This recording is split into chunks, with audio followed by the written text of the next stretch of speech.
What's going on? It's your boy Tunnel Vision. We back. Man, Demetrius Andres, man, he's getting it bad out there. He's getting it real bad. My boy sound like he needed a hug or something. He did an interview, and in the interview he talks about basically his treatment at the DZON. And he talks about how when it comes to Gennady Golovkin and when it comes to Canelo, how they basically try to keep him away from them. He said, quote, it's almost like they have an order of protection, and it's almost like they have a picture of him out there where it's like, yo, keep this guy away from these people. And he talked about how with Canelo, they keep him completely away from him. And when it comes to Gennady Golovkin, he had to kind of force his way into a situation where he can even be in his face, kind of sneaking and hiding and running behind Eddie Hearn, you know what I mean, in order to keep them from, touching him. Which is absurd and it's absolutely crazy. I mean, think about all the times, all the, imagine Sean Porter when he fought Danny Garcia and how Earl Spence was trying to get on both their necks if they just didn't allow Earl Spence to come into the event, if they didn't allow Earl Spence to go to the back, didn't allow him to be able to confront them or talk to them in any way. It'd be crazy. They don't even push people away from other networks or from other entities.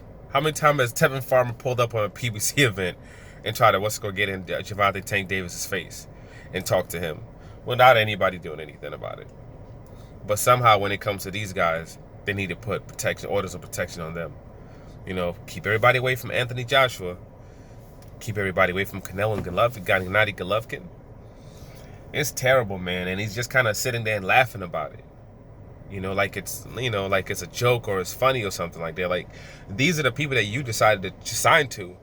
The whole purpose of you signing to these people, number one, was to get money, but then number two was to be able to get all these fights, or to be able to face these guys.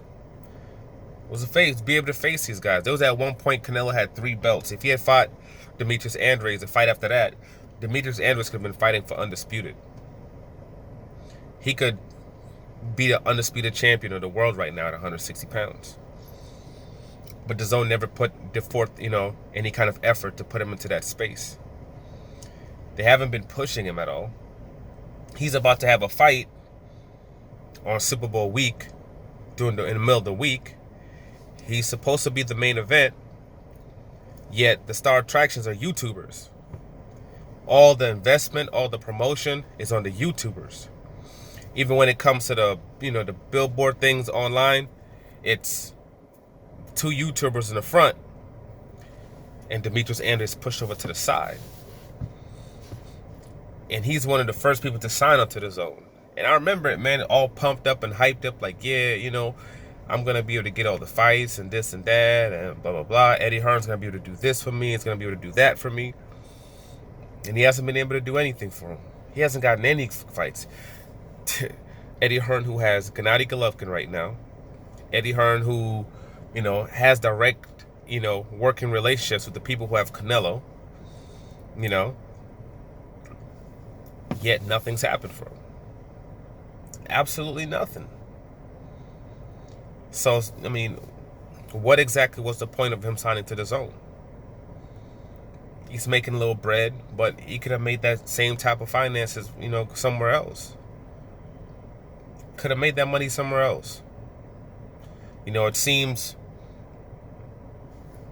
for whatever reason, besides Daniel Jacobs, who's a still Al Heyman advised fighter, all these other guys over there, American fighters, seem to not be able to get the big fights.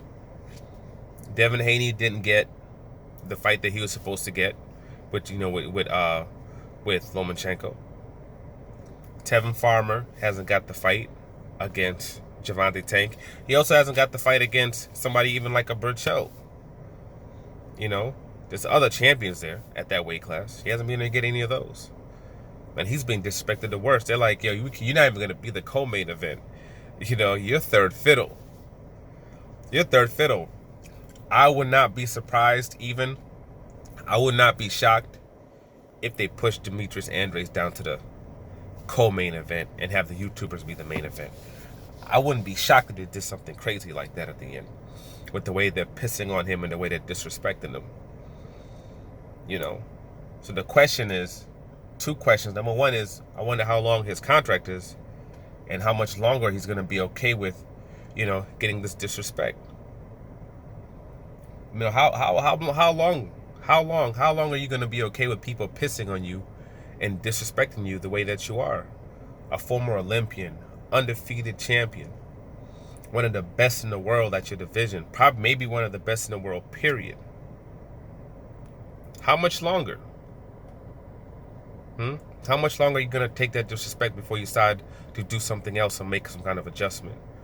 You know, because they're hoping for Charlo to come over there, but I mean, is Charlo gonna come over there? Is Charlo gonna come over there? I mean, 7 million sounds nice, but we don't know exactly what Charlo's making, you know, per fight right now. Yeah, they show you $1 million, whatever, but I'm talking about when everything else comes in, what's he actually generating? You know, he's headlining cards right now. You know, when he fights on Showtime, you know, he's doing a couple 100,000 views. When they put him on Fox, he's bringing in 2 million plus views. You know, he's consistently growing his profile. Even though Canelo didn't want to fight him, he eventually got that belt. So they're moving him towards a direction of greatness, slowly and patiently. But they just continue to progress with him and continue to build his brand. So he's in a space where he understands, after, you know, they're going to give him that blueprint and let him know that, hey, around this time, you're going to be this. You just got to keep on this path. But his next fight's going to be it's going to be a big fight. It's going to be a big fight. And it might be for unification. So don't get it twisted. I don't know, Eubank got the WBA regular. I would not be shocked if Canelo Alvarez ends up dropping that belt and he becomes a full WBA champion. Where Charlo's fighting for unification, all of a sudden has 2 of the major belts in the 160 pounds. But that's a big fight for him. You know, and he'll be doing it on a network, on a platform that people actually watch. While Demetrius Andrews is fighting on a Wednesday or Thursday. And it's being overshadowed by YouTubers.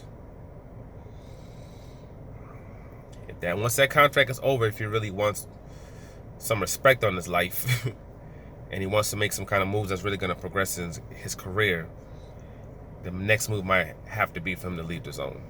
And if he doesn't, that's cool, but then, you know, I guess some people are, you know, some field Negroes who are now house Negroes are okay about sleeping inside the house and getting the scraps. But it is what it is. Like, subscribe, share. I'm out.